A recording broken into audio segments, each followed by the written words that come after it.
Bonsoir Anissé. Bonsoir. Culture Geek avec vous, on nous prépare des écrans révolutionnaires. Par exemple, un écran 3D dans une bulle de savon. Non mais où va-t-on? Non, mais c'est parce qu'on veut l'écran le plus fin du monde. Et qu'est-ce qu'il y a de plus fin qu'une bulle du savon? Une membrane, une celluloïde. Regardez, ça se passe à Tokyo. Ce sont des chercheurs qui ont réussi à projeter une image 3D sur une bulle de savon. Alors on le voit, alors c'est pas tout à fait du savon, Oui. c'est pas tout à fait une bulle puisque c'est complètement plat, puisqu'il faut avoir un écran. Et l'idée, c'est qu'on envoie des ultrasons sur la membrane, la fameuse bulle de savon, et c'est ces ultrasons qui réfléchissent la lumière et qui permettent d'afficher comme ça des couleurs. Donc ce n'est pas de la projection, c'est du son qui est transformé en image.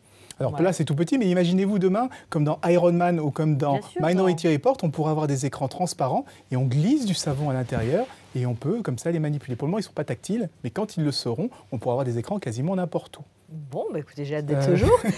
Moi, je suis un peu dubitative. C'est un peu perplexe. Ouais, Non, mais très sérieux. Alors, il existe aussi des écrans ultra fins commercialisés. Là, c'est la phase de recherche. Alors là, on est à quelques fractions de millimètres, mais il existe un écran qui est commercialisé. Alors, ça coûte assez cher, ça coûte 9 000 €. C'est un écran OLED qui fait 55 pouces, donc c'est assez grand, mais qui fait 4 mm d'épaisseur, celui-ci, 4 mm d'épaisseur. C'est assez cher, c'est 3D, mais bon.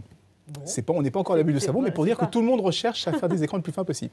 Bon, un écran dans une fenêtre maintenant, ça va être drôle. Oui, alors ça, c'est très très pratique. On va voir les images parce que c'est assez bluffant. Vous voyez les deux fenêtres qui sont sur le mur? Ce ne sont pas des fenêtres, ce sont deux écrans qui ont été placés là. Et il y a un capteur de mouvement qui modifie l'image des écrans en fonction de votre position. Et l'idée, c'est qu'on puisse projeter comme ça un peu l'image. Quand on est dans une pièce qui n'a pas de fenêtre, eh bien, on peut avoir des fenêtres virtuelles comme celle-ci et se mettre par exemple un aquarium ou n'importe quelle image. Ça coûte aussi très cher et les images sont 4K.